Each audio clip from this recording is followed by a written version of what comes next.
এবার মুখ্যমন্ত্রী নির্লজ্জ সরকার এবং এই নির্লজ্জ চেয়ারম্যান তারা বুঝবে গোটা কলকাতায় আগুন জ্বালাবো। জায়গা বাদ দিবে না, কতগুলো পুলিশ প্রশাসন দেখে নেব, কত পুলিশ প্রশাসন আমরা দেখব, আর কটা জেল আছে আমরা দেখে নিব। কোথায় কোথায় কোনে কোনে কিভাবে আগুন লাগাতে হয় আমরাও জানি। আজকে লিস্ট দিল না তো, শিলিগুড়ি থেকে দীঘা কোথাও বাদ দিব না, এটা আমাদের মাথায় থাকে। ছিল কি হয়েছে কি হয়েছে? এতগুলো লোকের পেটের ভাত খেয়ে ওদের পেট ভরেনি, চুরি করে পেট ভরেনি, আবার খাবার নিয়ে যাচ্ছে। তো হাজার হাজার লোক এখানে রাস্তায় দাঁড়িয়ে আছে। নির্লজ্জ সরকার যে একবার খাবার নিয়ে আনলো, ফেরত দিয়ে আনো, তারপরে আবার খাবার আনো, সাহস কি করে পাই? যেখানে এতগুলো মাছটা না খেয়ে না দিয়ে রাস্তায় বসাচ্ছে। এটা কাদের খাবার?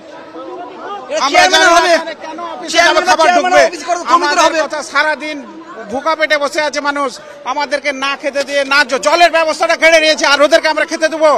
এটা কি করে? আমাদের পেটের ভাত কেড়ে নিয়েছে, জীবিকা কেড়ে নিয়েছে। এরপরে আমরা আশা করছি এরপর বারবার খাবার দিতে আসবে। আমরা কোন রকম খাবার খেতে দেবো না, যেহেতু আমাদের মাস্টার বন্ধুগণ সারাদিন না খেয়ে বসে আছে। টয়লেট বন্ধ করে দিয়েছে, খাবার জল বন্ধ করে দিয়েছে, এ সমস্ত বন্ধ করে আমাদেরকে বিচ্ছিন্ন করে দুর্বল করার চেষ্টা করা হচ্ছে। পরিচয় দিয়েছেন, আর কত পাপ করবে সরকার? এই সরকার, এই এসএসসি, এই বোর্ড কত আর পাপ করবে?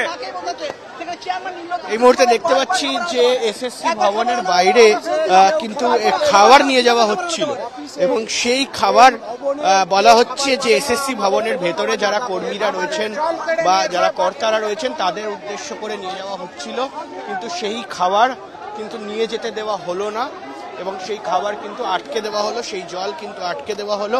এবং মূলত একেবারে এখানে যা অভিযোগ আসছে,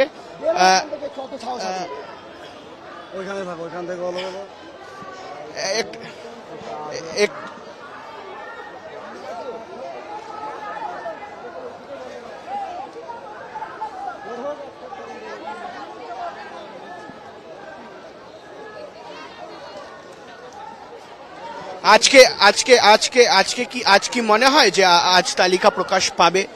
কারণ 6টা পর্যন্ত টাইম দেওয়া হয়েছিল, ইতিমধ্যেই প্রায় বলা যায় 3.5 ঘন্টা অতিক্রম করতে চলল। ওনার মৌখিক প্রতিশ্রুতির কোনো দাম নেই।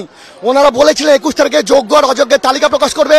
এখন উনি ফার্স্ট সেকেন্ড থার্ড কাউন্সিলিং এর নিয়ম কানুন দেখাচ্ছেন। ওনারা তো এফিডেভিট দিয়ে জানিয়ে দিয়েছেন কতদিন পর্যন্ত হচ্ছে গিয়ে প্যানেল ভ্যালিডিটি, তারপরে এখন আমাদেরকে আইন শেখাচ্ছেন। নিজে অপদার্থ, উনি নিজে একজন চোর। সিদ্ধার্থ মজুমদারের নিজের কোনো যোগ্যতা নেই, ওইখানে হচ্ছে কি উনি একজন অযোগ্য। উনি নিজে পরীক্ষা দিতে পারবেন? উনি 1 বছর ধরে যোগ্য অযোগ্যের তালিকা প্রকাশ করতে পারেনি। ওনার টিকিটা কোথায় বাঁধা আছে সব আমরা বুঝতে পারি। আমি বলছি মমতা ব্যানার্জি, উনি যে সততা প্রতীক, উনি এখানে এক্ষুনি আসুক। উনি হচ্ছে গিয়ে খাবার বানাচ্ছেন, বিরিয়ানি খাবার বানাচ্ছেন, আমাদের শিক্ষকরা এখানে হচ্ছে গিয়ে বসে আছে না খেতে দেবে। নির্লজ্জ, এত নির্লজ্জ যে ইভেন বাথরুমটা যেখানে এতগুলো মহিলা ম্যাডাম আছে তাদের জন্য বাথরুমটা বন্ধ করে দিয়েছে। কেন? যাতে করে এই আন্দোলন ভেঙে যায়। এবং সমস্ত টিচারগণ যেখানে সারাদিন না খেয়ে নাক দিয়ে রাস্তায় পড়ে আছে, সেখানে নির্লজ্জের মধ্যে একের পর এক খাবার আনছে। কোথায় বিরিয়ানি, কোথায় মাংস, এখন চিলি ছাবলামা শুরু করেছে নাকি? ল্যাম্প পোস্টে বেঁধে পড়াবো এবারে। লোকসাল আন্দোলন দেখেনি। এতদিন টিচাররা ভদ্র ছিলাম, ভদ্র আচরণ করেছি, এবার অভদ্র হলে কিরকম হবে দেখুক, এই গভর্নমেন্ট দেখুক। টিচাররা পেন ছেড়ে দিয়ে লাঠি তুললে কতটা ভয়ানক হতে পারে, এবার মুখ্যমন্ত্রী নির্লজ্জ সরকার এবং এই নির্লজ্জ চেয়ারম্যান তারা বুঝবে গোটা কলকাতায় আগুন জ্বালাবো। একটা জায়গা বাদ দিবে না, কতগুলো পুলিশ প্রশাসন দেখে নেব, কত পুলিশ প্রশাসন আমরা দেখব, আর কটা জেল আছে আমরা দেখে নিব। কোথায় কোথায় কোনে কোনে কিভাবে আগুন লাগাতে হয় আমরাও জানি। আজকে লিস্ট দিল না তো, শিলিগুড়ি থেকে দীঘা কোথাও বাদ দিব না, এটা আমাদের মাথায় থাকে। মুখ্যমন্ত্রী নির্লজ্জ সরকার এবং এই নির্লজ্জ চেয়ারম্যান তারা বুঝবে গোটা কলকাতায় আগুন জ্বালাবো। জায়গা বাদ দিবে না, কতগুলো পুলিশ প্রশাসন দেখে নেব, কত পুলিশ প্রশাসন আমরা দেখব, আর কটা জেল আছে আমরা দেখে নিব। কোথায় কোথায় কোনে কোনে কিভাবে আগুন লাগাতে হয় আমরাও জানি।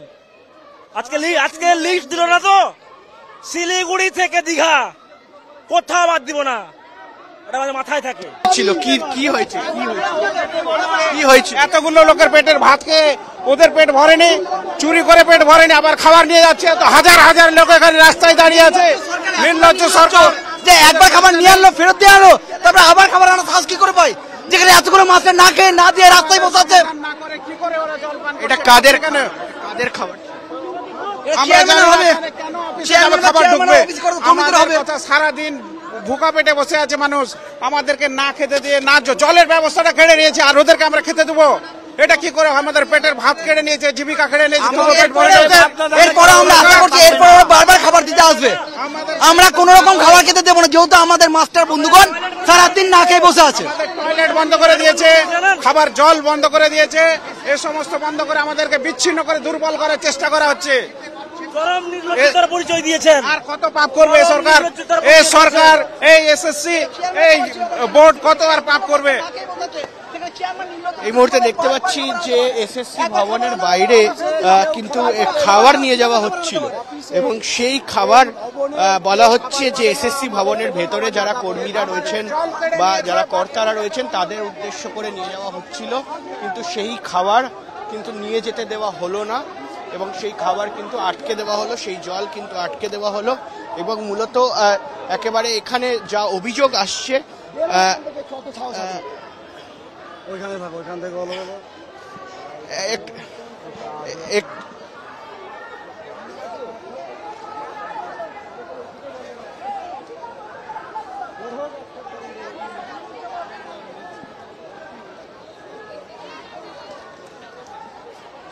আজকে আজকে আজকে আজকে কি আজ কি মনে হয় যে আজ তালিকা প্রকাশ পাবে?